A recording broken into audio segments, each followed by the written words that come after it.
Eu vou fazer você entender sobre a metodologia que a gente utiliza para tornar a ansiedade positiva, tá? A gente vai falar sobre hipnose e a sua evolução. Todas as pessoas já experimentaram algum tipo de sugestão hipnótica. E já para desmistificar tudo isso, a hipnose é algo natural que acontece diversas vezes em um dia comum. Hipnose não é mágica, não é esoterismo, não é religião, e através dela conseguimos acesso a recursos não conscientes, como a gente já viu, e que sempre tiveram ao nosso dispor e por algum motivo não usamos para focar e conseguir resolver algo que queremos. E nessa aula aqui você vai aprender que ao utilizar a hipnose, você vai estar descobrindo caminhos para alcançar e explorar o nosso potencial de transformação. Então vou começar falando da origem da hipnose, né? A gente tem resquício, relatos muito antigos. Para você ter ideia, na antiga sociedade egípcia, milhares e milhares de anos antes de Cristo, eles já utilizavam a hipnose, que na época era chamada do sono divino, em seus templos do sono. As doenças eram tratadas após o paciente ser submetido ao transe hipnótico, e existem provas arqueológicas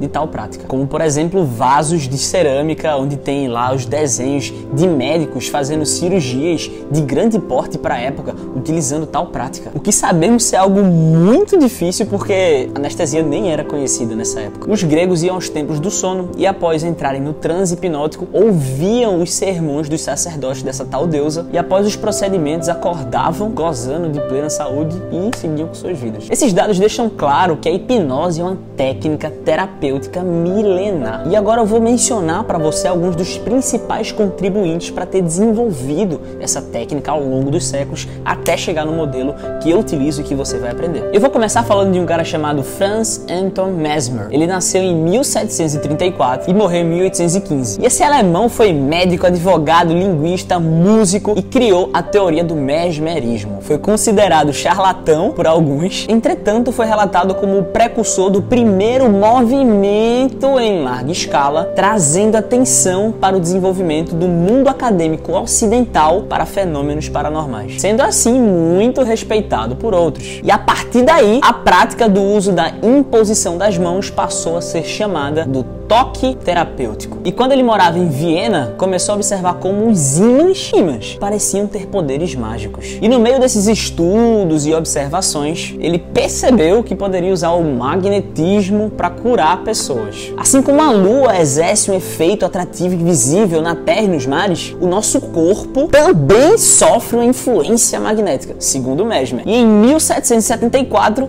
Mesmer começou a divulgar a sua teoria do magnetismo animal, que se resume a: nós ficamos doentes quando o nosso magnetismo interno está conturbado. E para curar alguém de alguma doença, precisa equilibrar o magnetismo. E para essa regulagem ser feita de forma adequada, segundo Mesmer, é preciso que a pessoa saiba manipular os fluidos magnéticos e transmiti-los aos outros. E ao entrar em contato com esse fluido, o indivíduo entraria em crises que são convulsões, pois sem a qual não seria possível alcançar a cura. E ele começou a regular os magnetismos utilizando ímãs, depois lâminas de ferro, até que então passou a utilizar apenas as suas mãos. E aí Mesmer magnetizava a água com as suas mãos. Então as pessoas tomavam a água acreditando que iria funcionar, e assim acontecia. Em 1776, Mesmer deixou de utilizar os ímãs como simples condutor do magnetismo animal para evitar mal entendido por parte dos médicos e dos físicos. Continuou a usar água, garrafa e barras de ferro e publicou cartas sobre a cura magnética esclarecendo a sua tese de doutorado e as enviou como divulgação para alguns médicos. Em 1781, Mesmer chegou a publicar o que seria a sua maior descrição histórica da ciência do magnetismo animal, intitulada Resumo Histórico dos Fatos Relativos ao magnetismo animal. E em 1784, o rei da França nomeou uma comissão de sábios da Academia de Ciências de Paris, entre eles o próprio Benjamin Franklin, e em 4 meses concluiu-se que as proposições de Mesmer eram autossugestões e a eficácia se dava pela imaginação dos pacientes. Resumindo, era tudo placebo, e placebo é hipnose. O Marquês de Puységur, nascido em 1751, morrido em 1825, deu continuidade aos estudos de Mesmer. E certo dia ele foi procurada para socorrer um jovem pastor de 18 anos chamado Vitor Reis, que sofria de dores nas costas e respirava com dificuldade. Necessitava ser tratado. Então o Marquês lhe aplicou os passes de Mesmer e, para surpresa do Marquês, no lugar dos espasmos e convulsões que era normal de se acontecer, o paciente mergulhou no relaxamento profundo.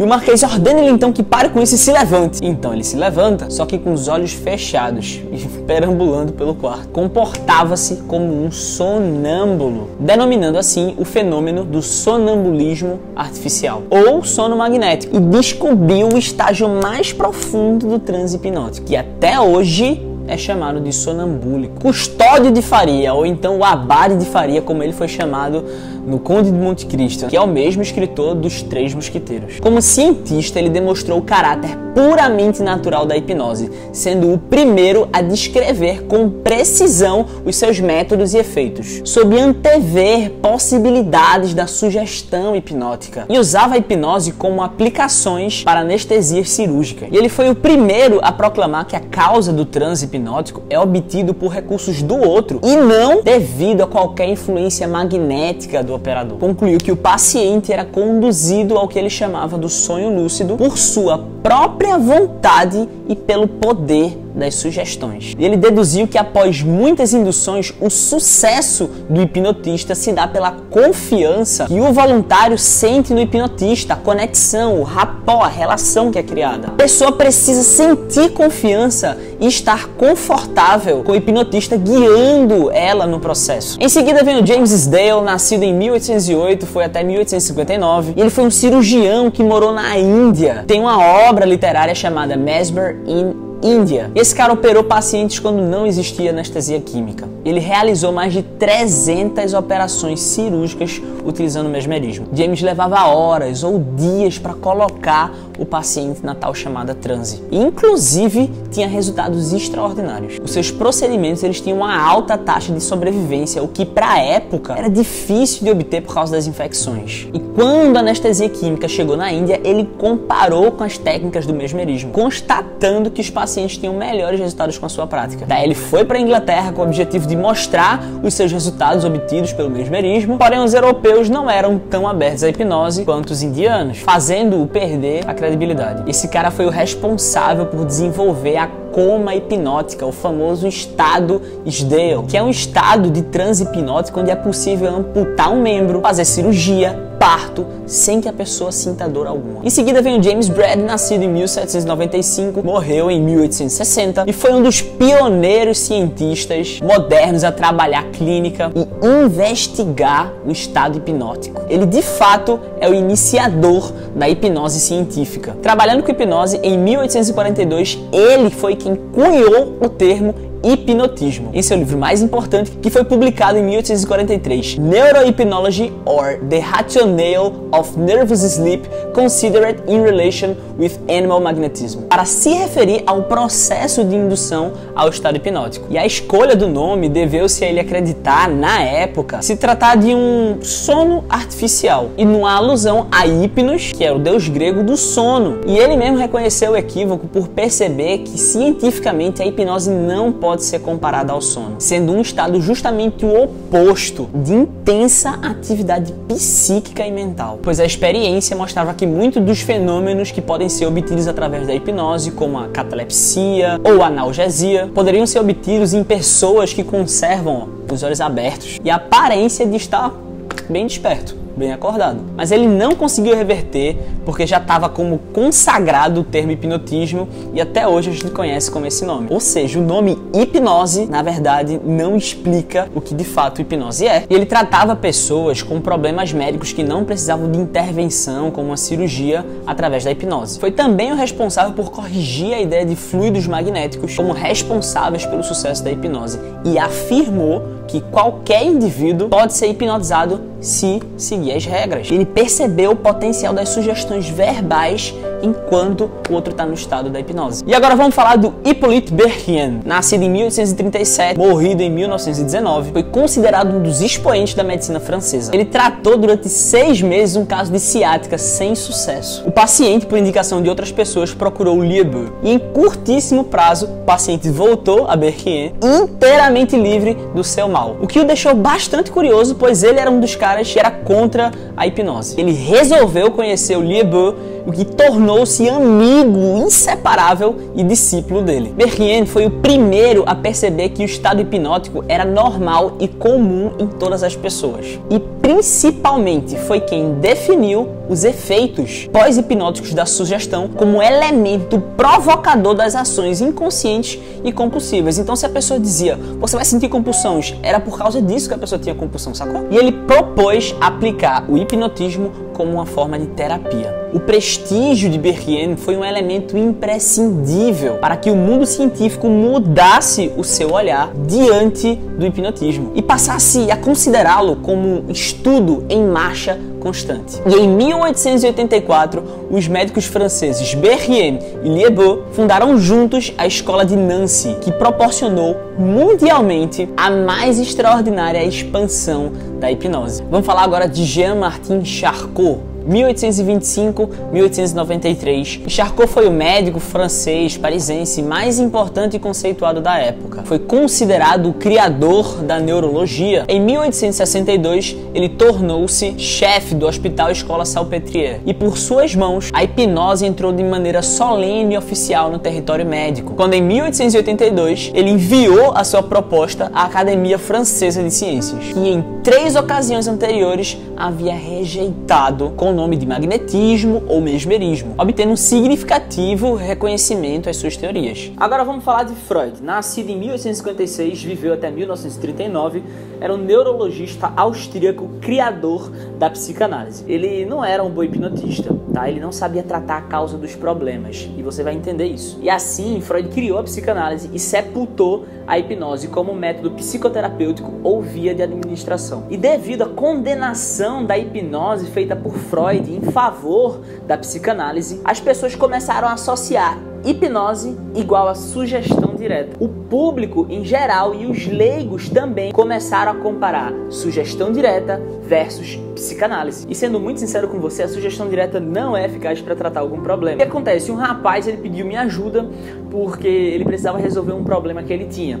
Ele queria começar a gravar vídeos para entrar na rede social, para poder crescer o negócio dele, sabe? Ele queria entrar no meio digital, mas toda vez que ele ia gravar um vídeo, ele gaguejava, ele travava. Então eu fui lá, peguei o meu conhecimento de hipnose prática que eu tinha, que eu usava mais para a parte do entretenimento, eu estava iniciando o meu estudo na hipnose ainda, hipnotizei ele dando sugestões diretas, com reforços, dizendo que ele ia gravar vídeo, porque assim a empresa dele ia crescer, ele ia se sentir confortável gravando vídeo. Eu não tratei a causa do problema dele de gravar vídeo, só dei sugestões diretas. E nas primeiras semanas ele bombardeou stories, gravou vários vídeos e postou, e depois foi deixando isso de lado, foi deixando de gravar vídeo, e voltou aquele bloqueio. Então ali eu já percebi que a sugestão direta não tinha eficácia, né? Só depois que eu fui aprender a parte clínica, que eu aprendi de fato a ajudar as pessoas tratando a raiz do problema. Agora vamos voltar a falar de Freud. Ele sepultou a hipnose para criar a psicanálise, ele era muito influente ali na Europa. E depois que Freud rejeitou o hipnotismo em seu uso clínico, ato esse repetido pelas gerações de psicanalistas, cujo maior prodígio é perpetuar à risca até os erros de seu mestre, ocorreu um relativo período de esquecimento das atividades hipnóticas por cerca de 30 anos. M. Coué nasceu em 1857, viveu até 1926 e o seu nome está associado às pesquisas sobre o efeito placebo. Ele é considerado o pai da auto-hipnose. Coué se baseou por um fato que aconteceu por acaso. Ele, ao prescrever um medicamento para um paciente, disse que era um medicamento poderoso, recém-chegado de Paris, e certamente ia trazer a cura. Mas o medicamento não tinha essa especificação. Interessado na hipnose,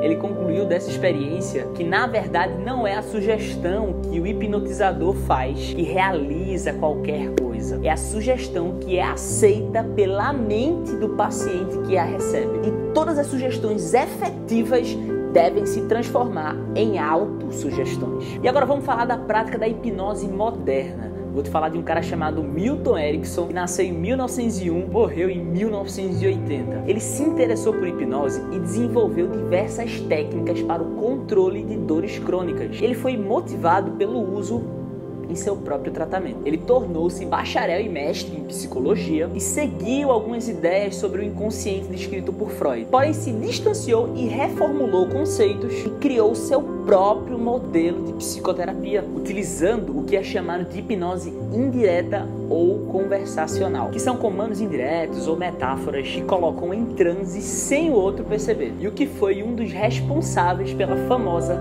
programação neurolinguística. Para você ter ideia, Richard Bandler, que é o pai da PNL, modelou o que Erickson fazia para criar a programação neurolinguística. O Milton era excelente fazendo, entretanto, não teve sucesso ensinando outras pessoas a replicarem as suas técnicas de hipnose conversacional. E agora eu estou muito empolgado porque eu quero te falar sobre o cara mais importante da história da hipnose. É o Dave Elman. Nasceu em 1900, viveu até 1967 e era um notável apresentador de rádio, comediante e compositor norte-americano. Sem falar que era um importantíssimo hipnotista. Aos 8 anos de idade, ele se interessou por hipnose ao ver um hipnotista de palco retirar a dor de seu pai, que tinha câncer terminal. Ele percebeu que a hipnose ia muito mais além de um truque e poderia aliviar o sofrimento do ser humano. E logo ficou conhecido como o hipnotista mais jovem e rápido do mundo. Ele fazia suas apresentações no Teatro Vaudeville, em Paris, onde muitas estrelas iniciavam suas carreiras na época. E a pressão e alto nível de exigência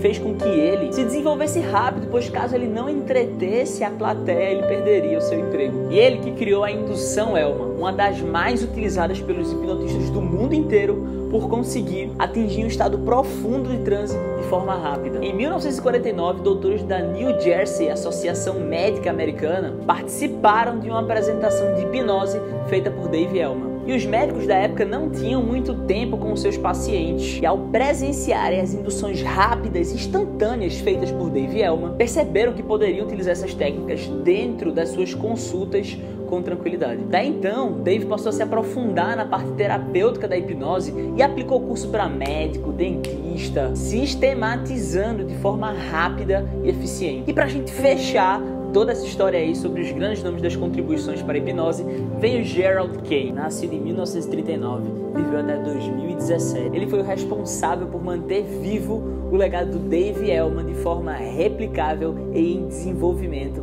e evolução até hoje. E transformou a hipnose em algo ainda mais completo e avançado até o seu último dia de vida. Ele é o fundador da Omni Hypnosis Training Center e formou milhares de hipnoterapeutas em todo o mundo. Ele gravou os áudios quando ainda era um menino das apresentações do Dave Elman e enquanto isso foi treinado pelo próprio. E por muitos anos ouviu as dificuldades dos novos hipnotistas e também dos experientes, e era normal ele ouvir que mesmo após vários cursos por todo o mundo, ainda se sentiam inseguros em como resolver diversas questões e problemas dos quais os clientes os procuravam. Então ele resolveu dar cursos de formações específicas em hipnose, e profissionais de todas as áreas do mundo inteiro elogiaram seus treinamentos. E eu espero que com esse vídeo, eu sei que foi denso, eu falei de muitas pessoas, você consiga entender qual foi a evolução, onde foi que começou, como que foi se desenvolvendo ao longo dos anos até chegar no modelo de hipnoterapia aplicado hoje para resolver a causa dos problemas. Show? E eu te vejo na próxima aula.